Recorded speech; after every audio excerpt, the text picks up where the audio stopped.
بسم اللہ الرحمن الرحیم نحمدہ ونصلی علی رسولہ الکریم اما بعد۔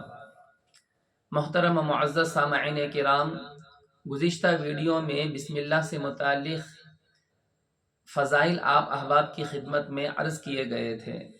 انشاءاللہ آج بسم اللہ الرحمن الرحیم سے متعلق ضروری باتیں اور اس سے متعلق احکامات اور مسائل آپ احباب کی خدمت میں انشاءاللہ پیش کیے جائیں گے۔ محترم و معزز حضرات سامعین، بسم اللہ الرحمن الرحیم قرآن مقدس کی ایک مقدس آیت ہے جس کے بے شمار فضائل حضور اقدس صلی اللہ علیہ وسلم نے بیان فرمائے۔ بسم اللہ الرحمن الرحیم میں خود اللہ کا نام ہے، اور الرحمن الرحیم یہ دونوں اللہ رب العزت کے دو خصوصی صفات ہیں۔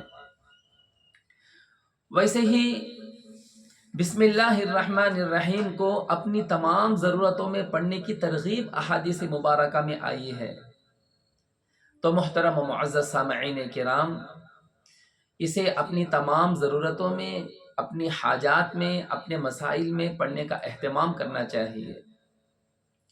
لفظ اللہ بڑا برکت والا نام ہے۔ ایک مسلمان ہمیشہ اپنی خوشی میں ہو یا غم میں ہو یا پریشانی میں ہو یا ضرورتوں میں ہو یا مسائل میں ہو، ہمیشہ اس کی زبان پر لفظ اللہ ہوتا ہے، اللہ کو یاد کرتا ہے۔ چھوٹے بچے سے لے کر جوانوں سے لے کر مردوں سے لے کر عورتوں سے لے کر، جب بھی انہیں کوئی پریشانی پہنچتی ہے، بغیر ارادے کے زبان سے اللہ نکل جاتا ہے۔ محترم و معزز سامعین کرام، حضرت موسیٰ علی نبینا علیہ السلام کے تذکرے میں اللہ رب العزت نے قرآن مقدس میں جب اپنا تعارف کروایا تو اللہ جل شانہ نے اپنے اسی نام سے اپنا تعارف کروایا، اننی انا اللہ، میں اللہ ہوں، لا الہ الا انا فاعبدنی، میرے علاوہ کوئی معبود نہیں، میری ہی عبادت کرو۔ تو محترم و معزز سامعین کرام، لفظ اللہ بہت برکت والا نام ہے، بہت برکت والا نام ہے۔ ویسے تو اللہ رب العزت کے بہت سارے نام آئے ہیں احادیث مبارکہ میں۔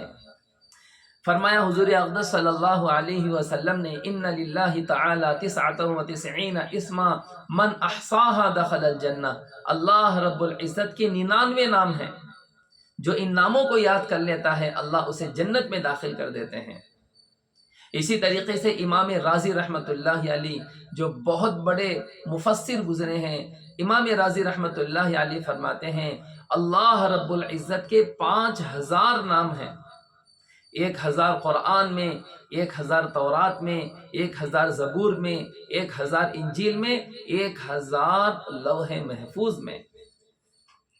علماء کرام نے ایک نقطہ بیان کیا ہے، جتنے بھی نام حضور اللہ رب العزت کے، جتنے بھی نام روایات میں آئے ہیں، وہ سارے کے سارے نام اللہ رب العزت کے صفات ہیں، اور حقیقی نام اللہ کا لفظ اللہ ہی ہے۔ اللہ کا نام لفظ اللہ ہی حقیقی ہے، بقیہ تمام نام اللہ کے وہ صفاتی نام ہیں۔ تو بہرحال لفظ اللہ بہت ہی برکت والا نام ہے، اسے اپنے ہر مسائل میں پڑھتے رہنا چاہیے، اور زبان پر لفظ اللہ کا ورد ہونا چاہیے۔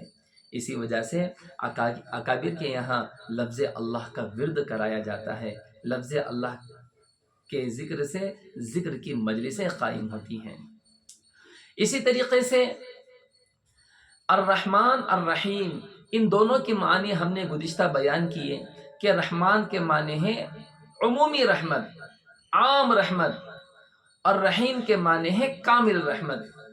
اسی طریقے سے محترم و معزز سامعین کرام، دیگر روایات میں رحمان اور رحیم کے اور بھی معنی آئے ہیں۔ حضرت عیسیٰ علی نبینا علیہ السلام نے فرمایا رحمان کے معنی ہے دنیا میں رحم کرنے والا، رحیم کے معنی ہے آخرت میں رحم کرنے والا۔ اسی طریقے سے حضرت عبداللہ ابن المبارک رحمۃ اللہ علیہ فرماتے ہیں رحمان کے معنی ہیں مانگنے پر عطا کرنے والا، اور رحیم کے معنی ہیں نہ مانگنے پر ناراض ہونے والا۔ واقعتاً حضور اقدس صلی اللہ علیہ وسلم نے فرمایا، ترمذی کی روایت ہے، من لم یسأل اللہ یغضب علیہ، جو اللہ سے نہیں مانگتا اللہ اس سے ناراض ہو جاتے ہیں۔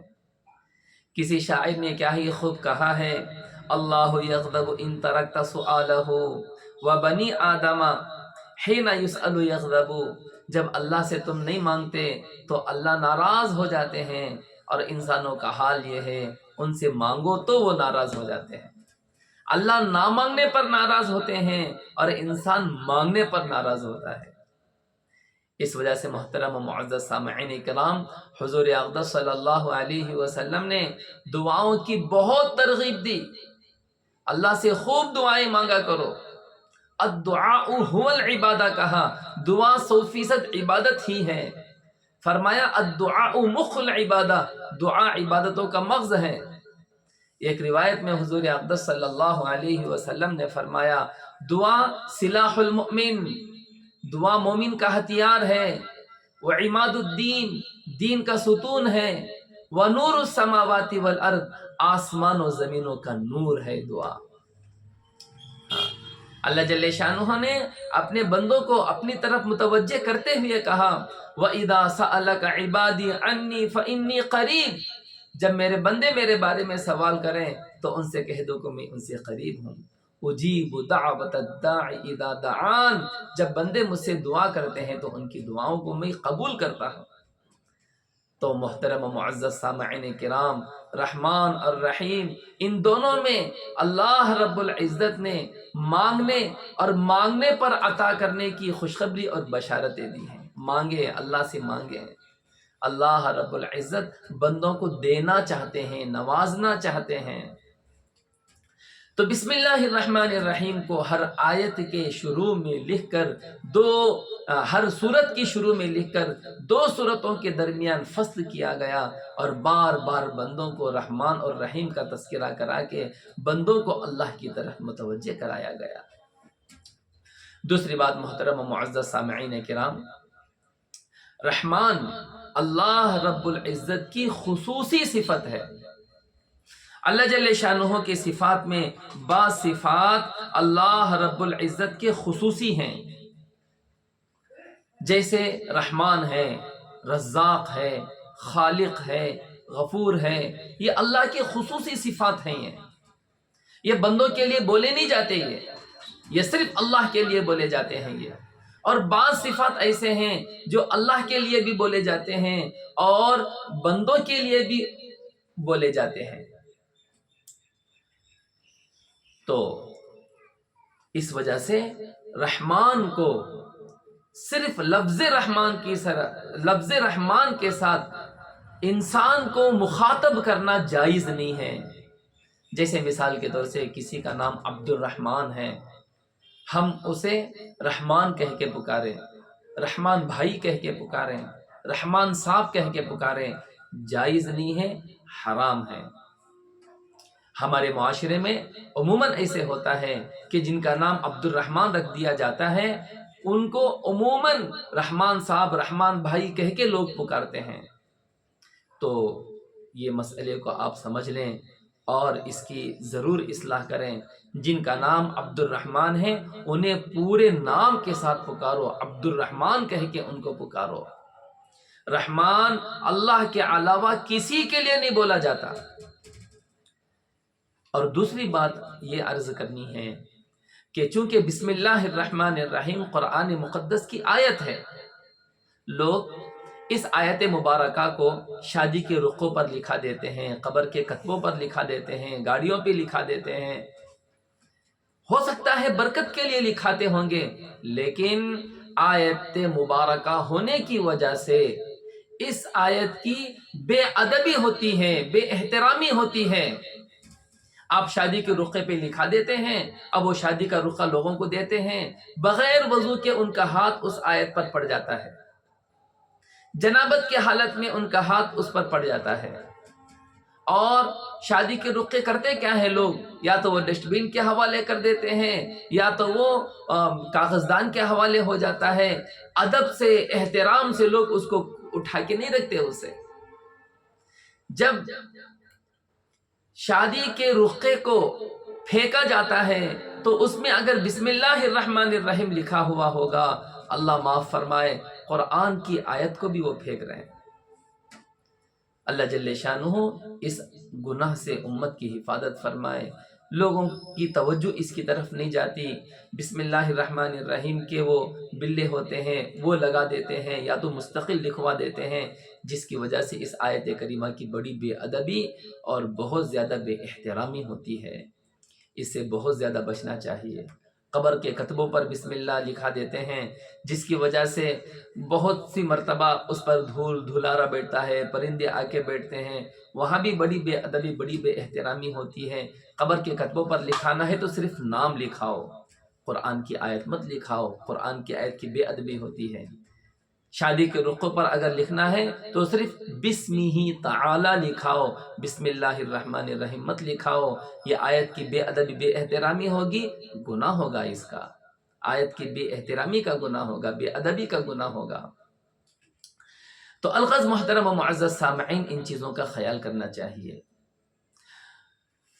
حضرت جبرائیل علیہ السلام جب سب سے پہلی مرتبہ وحی لے کر آئے تھے، حضور اقدس صلی اللہ علیہ وسلم سے کہا، اے محمد پڑھیے استعیذ باللہ السمیع العلیم من الشیطان الرجیم، پھر پڑھیے بسم اللہ الرحمن الرحیم۔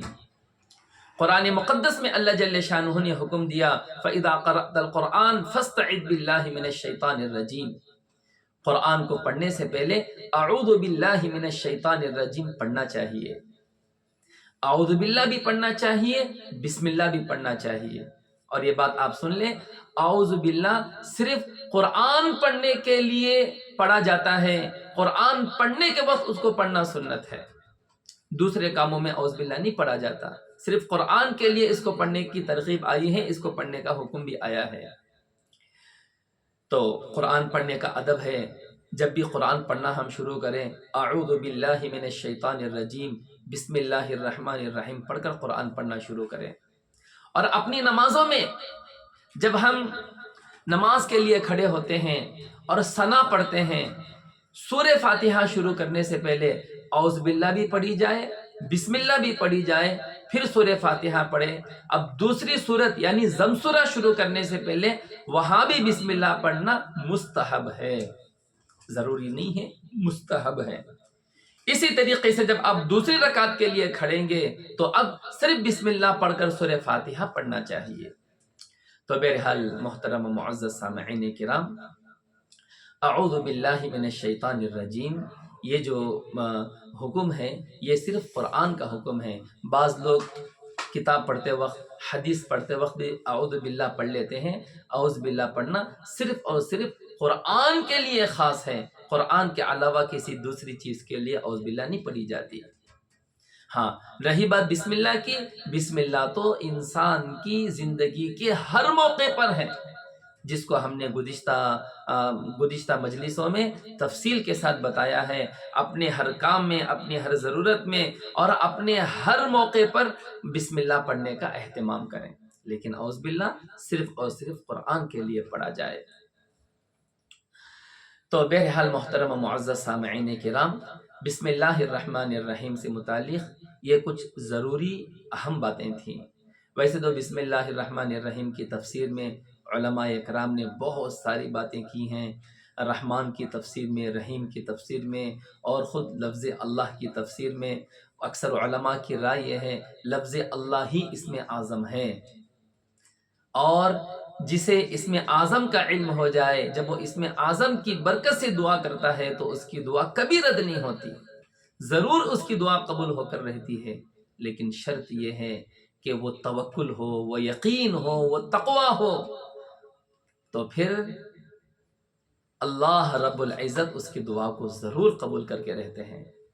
تو لفظ اللہ بھی بڑی برکت والی چیز ہے اور بہت ہی برکت والا نام ہے، جس کی وجہ سے اکثر علماء نے اس کو اسم اعظم میں شمار کیا ہے۔